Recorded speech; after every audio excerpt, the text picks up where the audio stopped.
Iteke rya Tobacco Control Act nerizibira okureesa zo mu myanya rukuberamo abantu bingi kandi nerizibira no kuranga etabe hamwe no kuguriza sigara mu bwatu. Ekireki bija muri Kabale kwenfosinga iteka rya etabe.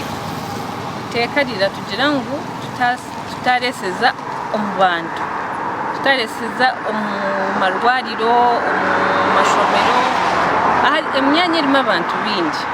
Okurugera abakozere ekikwekweto eki omuhigo nigwija kugumiza mu kuhikana omu myanya yindi. Amaani twe nk'abantu kugira ngo hatagira owatureseza hihi. Omuntu yakureseza hihi arakurwaza niwe.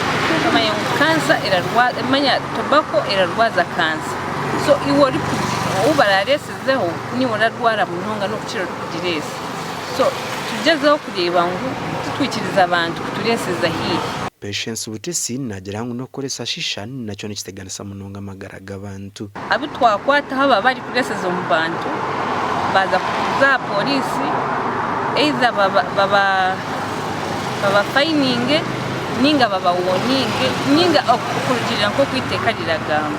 Dr. Gilbert Mateko rukure by'amagara mu Kabale ashoborira ikigendererwa cye kikwekweto eki. Nsakumizamu turi kurangu imyanya yona yatwaza nko kwikiraje cy'ukushaba ngo abantu batarese. Tushanje hoteli zimwe nibataho ngo smoking zone icyo tikiri kwikirizwa. Ukamukama wa hoteli toshimwe kugiramo smoking zone. Icyo turateka ngo shimwe kubine no bupande buri kwereka ngo abantu tibashibiriye kureseza umwanya. Aba barahire nkwenkorege nahisha kugumiza mu mpaka gashakwa Job namanya.